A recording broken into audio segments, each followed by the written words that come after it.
आज आपण राजमुद्रा career institute या यूट्यूब चॅनलवर आपल्या सर्वांचं स्वागत आहे। आज स्टाफ सिलेक्शन अंतर्गत MTS मल्टीटास्किंग स्टाफ या जाहिरातीबद्दल आपण चर्चा करणार आहोत। बघा, ही स्टाफ सिलेक्शन अंतर्गत या वर्षातली सर्वात मोठी तिसरी जाहिरात आहे। सगळ्यात पहिले CGL, CHSL आणि आता MTS याबद्दल सविस्तर माहिती घेण्यासाठी आपल्याला https://ssc.gov.in या वेबसाईटवर जाऊन आपण सर्व नोटीस बघू शकतो। ठीक आहे, सर्वात प्रथम ही जी पोस्ट आहे ही आहे 10वीवर। आता आपण एक एक पॉईंट पहिले घेऊ। या 2025च्या एक्झामिनेशनमध्ये आपल्याला फॉर्म सबमिट करायचा, ॲप्लिकेशन करायचं आहे 26 जून ते 24 जुलै या दरम्यान।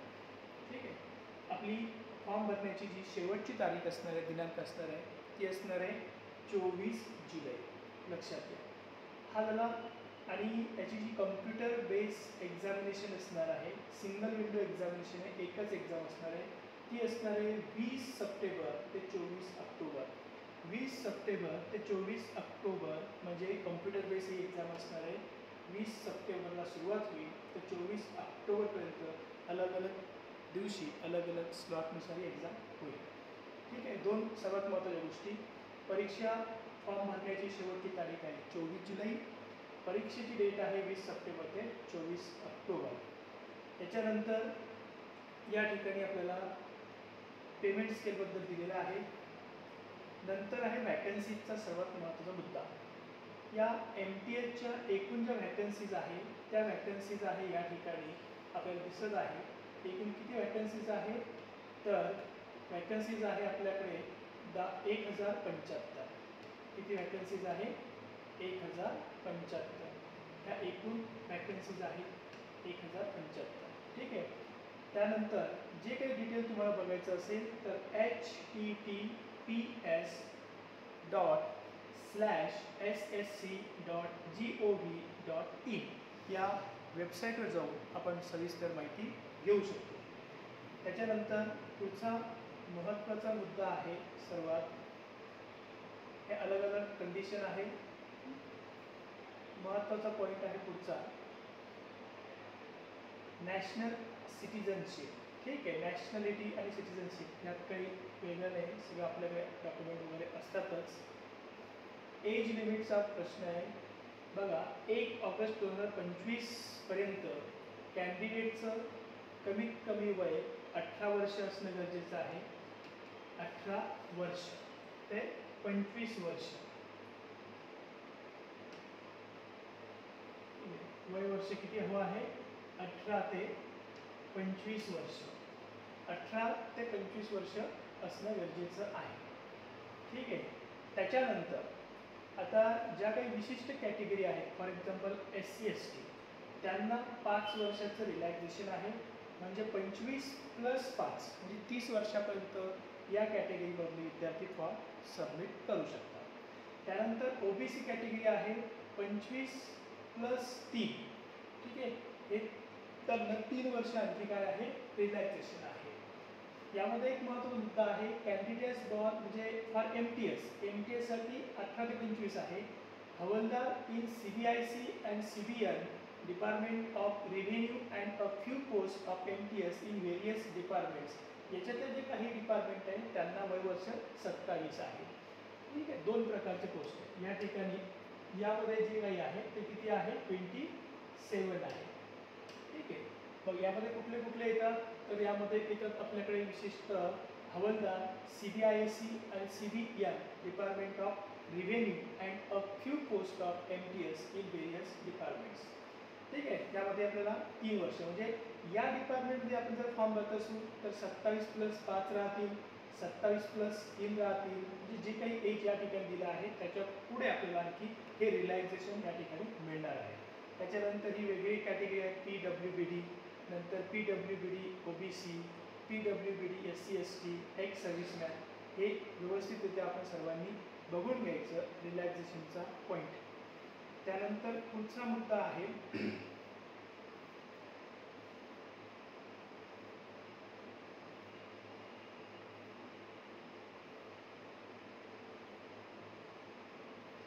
सर्टिफिकेट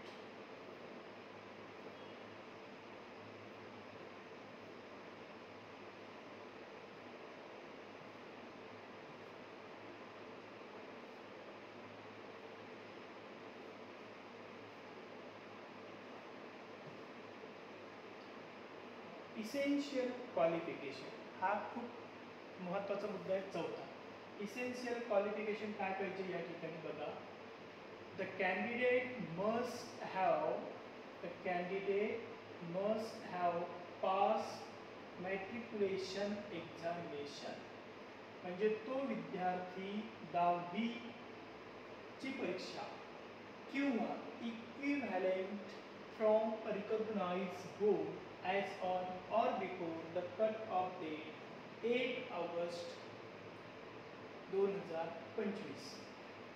1 ऑगस्ट 2025 पर्यंत 10वी किंवा 10वी समतुल्य 10वी किंवा 10वी समतुल्य त्याची शैक्षणिक पात्रता असावी 1 ऑगस्ट 2025 पर्यंत. ठीक आहे.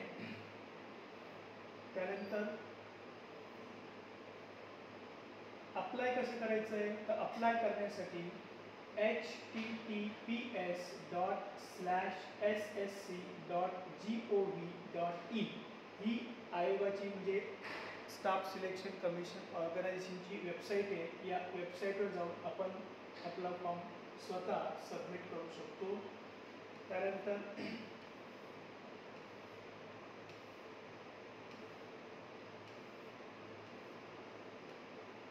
Application fee. आज सध्या आपण जर कुठलाही फॉर्म सबमिट करायचा असेल भरायचा असेल तर कमीत कमी 700 ते 1000 रुपये फीस प्रत्येक फॉर्मची आहे. मित्रांनो, स्टाफ सिलेक्शन कमिशन अंतर्गत ज्या काही परीक्षा होत आहे त्या परीक्षांसाठी फी फक्त 100 रुपये आहे. त्याच्यामध्ये CGL ही परीक्षा जाहिरात निघाली त्यासाठी 100 रुपये आहे. CHSL या परीक्षेची ॲड निघाली त्यासाठी 100 रुपये आहे. आणि आता MTS या परीक्षेची ॲड निघाली त्यासाठी सुद्धा 100 रुपये आहे. आणि मला तरी असं वाटतं जेवढ्या काही परीक्षा सध्या होत आहे त्या सगळ्या परीक्षांच्या तुलनेत विचार जर केला तर स्टाफ सिलेक्शन कमिशन आयोगाची फी सर्वात कमी आहे म्हणजे 100 रुपये. आणि या आयोगाच्या माध्यमातून आपल्याला एक चांगलं करिअर करण्याची संधी उपलब्ध भेटत आहे व होत आहे. तर आपण ग्रामीण भागातील तमाम विद्यार्थ्यांनी 1 वर्ष 11वीपासनं या कॉम्पिटिटिव्ह एक्झामची प्रिपरेशन करावी. 11वी 12वीपासून जर आपण कॉम्पिटिटिव्ह एक्झामची विशेषतः स्टाफ सिलेक्शन बँकिंगची प्रिपरेशन केली तर ह्या अभ्यासावर आपल्याला इतर परीक्षा सहज क्रॅक करता येतात. आणि तसेही आज महाराष्ट्रामध्ये ज्या काही सर्व एक्झाम होत आहे स्टेट गव्हर्नमेंटच्या त्यासुद्धा IBPS आणि TCS पॅटर्ननी होत आहे. त्याच्यामुळे आपल्या पाठीमागच्या विद्यार्थ्यांना आपण योग्य गाईडलाईन आणि मार्गदर्शन दिलं पाहिजे. तर फी सर्वात कमी आहे 100 रुपये आहे फक्त. त्यातही जे women candidates and candidates belonging to schedule caste जे कॅन्डिडेट्स या ठिकाणी कुठल्या कॅटेगरीमध्ये म्हणजे वुमेन आहेत, लेडीज आहेत, महिला आहेत, कुठल्याही कॅटेगरीमधल्या या महिलांना आणि SC ST किंवा इतर जे कॅटेगरी आहे यांना कुठल्याही प्रकारची फी नाही. बघा, मुलींसाठी पूर्णतः मोफत आहे. इथं स्पष्ट दिलेलं आहे की eligible for reservation are exempted from payment of fee. म्हणजे परीक्षा फीमधून त्यांना एक्झम्प्टेड म्हणजे वगळण्यात आलेलं आहे. त्यांना कुठल्याही प्रकारची फी या ठिकाणी भरायची गरज नाही. कुणाला? मुलींना आणि SC ST आणि या 2 कॅटेगरीमधल्या लोकांना कुठल्याही प्रकारची फी भरायची गरज नाही. हे खूप महत्त्वाचा पॉईंट आहे, खूप महत्त्वाची गोष्ट आहे. आणि या बऱ्याच गोष्टी म्हणजे फीच्याबद्दल आणि याबद्दल हे आपल्याला माहीतच नाही. आजूबाजूला आपण जर विचार केला तर आपण फक्त इतर परीक्षांच्या मागे लागतो. अरे बाबांनो, सेंट्रल गव्हर्नमेंटच्या खूप चांगल्या परीक्षा आहेत. या परीक्षांची आपण बेसिकपासून तयारी करावी. ठीक आहे. त्यानंतर पुढचा पॉईंट आहे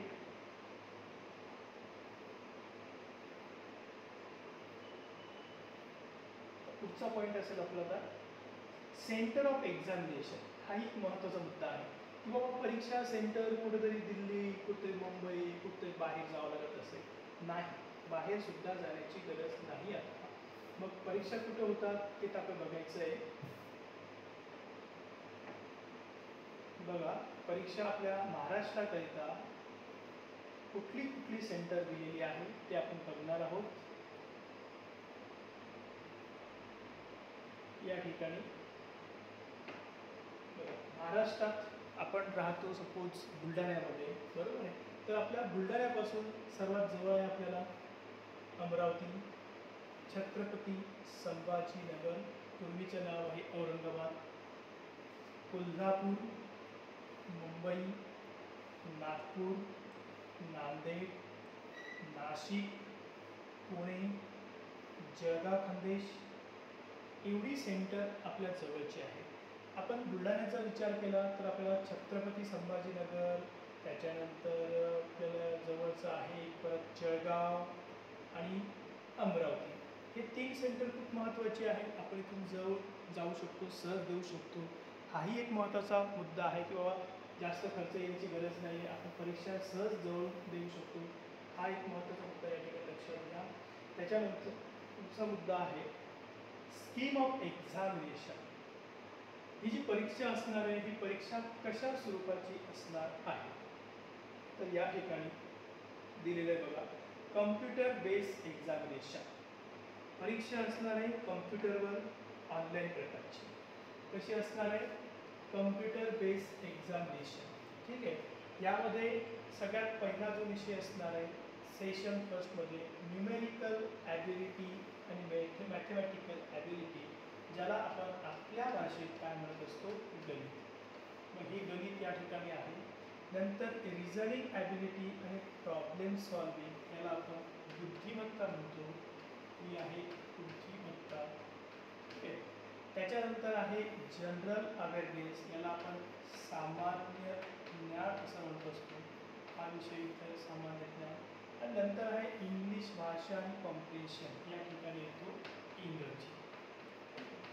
तर ही परीक्षा या 4 घटकावर अवलंबून असते. 1, 2, 3 आणि 4 हे 4 विषय आहेत. आता इथंही महत्त्वाचा मुद्दा आहे की प्रश्न किती आहे. तर प्रश्न आहे 20 आणि त्याला गुण किती आहे, तर गुण आहे 60. म्हणजे एका प्रश्नासाठी त्याला 3 मार्क आहे, तर 20 किती होतात, 60. बघा, एक प्रश्न जर आपण सोडवला आणि तो प्रश्न जर आपला अतिशय अचूक आणि बरोबर आला तर 3 मार्क मिळतात. हे खूप महत्त्वाचं आहे. इथं पण 20 प्रश्न आहे आणि 60 गुण आहे, म्हणजे एका प्रश्नाला 1 मार्क आहे. या ठिकाणी सुद्धा 25 प्रश्न आहे आणि 75 गुण आहे, तर एका प्रश्नाला 3 मार्क आहे. 25 × 75. इथेही तेच, म्हणजे प्रत्येक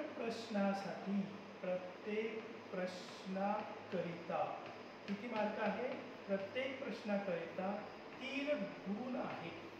हे खूप महत्त्वाचं आहे, कारण जेवढी आपली ॲक्युरेसी असेल, जितकं आपलं अचूकता असेल, तितके मार्क आपल्याला जास्त या ठिकाणी मिळणार आहे.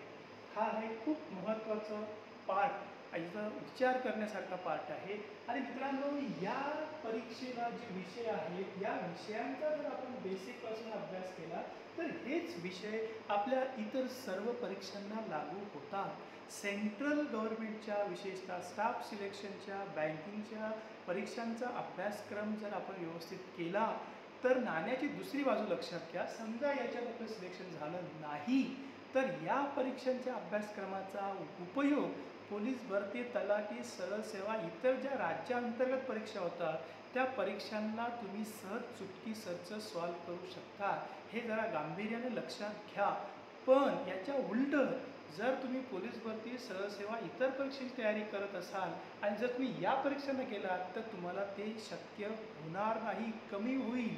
कारण तिकडची पातळी कमी असते आणि स्टाफ आणि बँकिंगच्या प्रश्नांची किंवा त्याची लेवल ही जास्त असते. त्यामुळे इकडनं प्रिपरेशन करा, म्हणजे तुमच्या खालच्या परीक्षा सहज पास होण्याचा चान्स या ठिकाणी असतो. याला वेळ आहे 45 मिनिटं या सेशनसाठी. आणि या दुसऱ्या सेशनसाठी वेळ आहे 45 मिनिटं. म्हणजे या 2 सेक्शनला तुम्हाला 40 प्रश्नांसाठी वेळ द्यायचा आहे 45 मिनिटं. बघा 20 आणि 40 प्रश्न आहे 45 मिनिटं, म्हणजे सहज तुम्ही एका मिनिटामध्ये एक प्रश्न या ठिकाणी सोडवला आहे. बरोबर आहे, एका मिनिटामध्ये एक प्रश्न. मला तुम्हाला हे पण सांगायचं आहे परत, इतर कुठल्याही परीक्षेपेक्षा इथं तुम्हाला वेळ सुद्धा तुलनात्मक जास्त आहे. इथेही तुम्हाला किती प्रश्न सोडवायचे आहे, 25 आणि 25 इथं 50 प्रश्न सोडवायचे आहे. त्याच्यामध्ये याला तर वेळ कमी लागतो. या 50 प्रश्नासाठी तुम्हाला या ठिकाणी 45 मिनिटं आहे. म्हणजे इथे तुम्हाला जवळपास चांगला वेळ आहे, म्हणजे योग्य वेळ आहे, विषय पण चांगले आहेत आणि आपण या ठिकाणी सहज ही परीक्षा क्रॅक करू शकतो. तर अशा या परीक्षांसाठी आपण प्लॅनिंग करू शकतो 10व्या वर्गापासून. ठीक आहे, आता इथपर्यंत तुमच्या लक्षात आला असेल पॉईंट कोणता आहे तो. त्याच्यानंतर तर पुढचा मुद्दा आहे आपला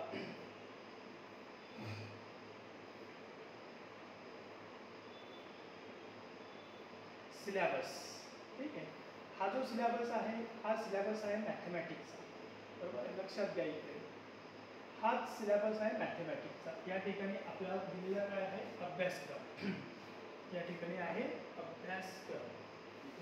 हा अभ्यासक्रम आहे गणित या विषयाचा. कुठल्या विषयाचा, गणित या विषयाचा, या ठिकाणचा. बरं तेच आहे प्रॉब्लेम रिलेटिंग टू इंटिजर्स, म्हणजे ज्या संख्या आहेत त्या संख्येसंदर्भातल्या अलग अलग समस्या. होल नंबर, सर्वसम म्हणजे काय त्याला पूर्ण संख्या. ठीक आहे, LCM, HCM, दशांश, अपूर्णांक, नंबरच्या संदर्भातलं रिलेशनशिप, फंडामेंटल अरिथमॅटिक ऑपरेशन, गुणाकार, भागाकार, बेरीज, वजाबाकी, घातांक या संदर्भातलं, आणि फॉर्मर्स. नंतर आहे शेकडेवारी, गुणोत्तर प्रमाण, काळ, काम, वेग, म्हणजे काय सम आणि व्यस्त प्रपोर्शन, सरासरी, simple interest, profit and loss, नफा तोटा, सूट, क्षेत्रफळ आणि परिमिती, बेसिक आर्टिकल, काही त्रिकोण, चौकोन, कोन, ते टाईम आणि अंतर, लाईन्स आणि अँगल्स, कोन आणि रेषा, इंटरप्रिटेशन ऑफ सिंपल ग्राफ्स, म्हणजे याच्यात बार डायग्राम वगैरे वगैरे असतो, डेटा, स्क्वेअर, वर्ग, वर्गमूळ, इटीसी. अतिशय पायाभूत अभ्यासक्रम असतो. हाच अभ्यासक्रम तुम्हाला इतर परीक्षांना सुद्धा लागू होतो गणिताचा. दुसरं आहे बुद्धिमत्ता. बुद्धिमत्तेमध्ये पण तेच विषय आहे की जे इतर परीक्षांना सहज लागू होतात. इतर दिलेले आहेत, तुम्ही डिटेलमध्ये वाचू शकता. The question will be broadly based on alpha numeric series. ज्याला आपण आपली जी काही मुळाक्षरे आहे किंवा अंक आहे त्यांच्या बेसिसवर coding, decoding, analogy, following directions, similarities, differences, jumbling, problem solving, analysis, non verbal reasoning based on diagram, age calculation, calendar, clock, जे की सर्वच परीक्षांना हाच बुद्धिमत्तेचा पाठ असतो. जनरल अवेअरनेसमध्ये काय आहे सगळ्यात महत्त्वाचं, broad coverage of the test will be on social studies. बघा इतिहास, भूगोल, कला आणि संस्कृती, नागरिकशास्त्र, अर्थशास्त्र, आणि सगळ्यात महत्त्वाचं आहे जनरल सायन्स आणि इन्व्हायरमेंटल स्टडीज, पर्यावरण, अप टू 10 स्टँडर्ड सिलेबस. आपण 10वीच्या वर्गापर्यंत जे काही शिकलेलो आहे त्यावर प्रश्न इथं विचारले जाणार असतील. एवढा सोपा हा या ठिकाणचा पाठ आहे. ठीक आहे, याच्यानंतर जो चौथा सेक्शन आहे तो आहे इंग्लिश सेक्शन. कुठला सेक्शन आहे, इंग्लिश सेक्शन. हा इथं इंग्लिश लँग्वेज अँड कॉम्प्रिहेन्शन. याच्यामध्ये काय काय येणार आहे, basic of English language, it's vocabulary, grammar, sentence structure, synonyms, antonyms and it's correct uses, etc. And 2. Comprehensions, a simple paragraph may be a given and question based on the paragraph to be asked. अशा स्वरूपाचा हा प्रश्न असणार आहे. ठीक आहे, physical efficiency taste कोणासाठी असणार आहे, जे काही विशिष्ट पोस्ट आहे त्या पोस्टसाठी जे फिजिकल हवालदार आणि CBIC असणार आहे त्यांच्यासाठी वॉकिंग 1600 मीटर 15 मिनिटामध्ये, 1 किलोमीटर इन 20 मिनिटामध्ये फिमेलसाठी, हे मेलसाठी आहे. त्यानंतर स्टँडर्ड टेस्ट पण दिली आहे. हाईटसाठी पण इथं आहे 152 सेंटीमीटर पाहिजे आणि वेट दिलेलं आहे या ठिकाणी 48. पुढचा आता एक महत्त्वाचा प्रश्न असेल आपल्यासाठी लँग्वेजचा. परीक्षा कोणत्या कोणत्या भाषेतून आपण देऊ शकतो.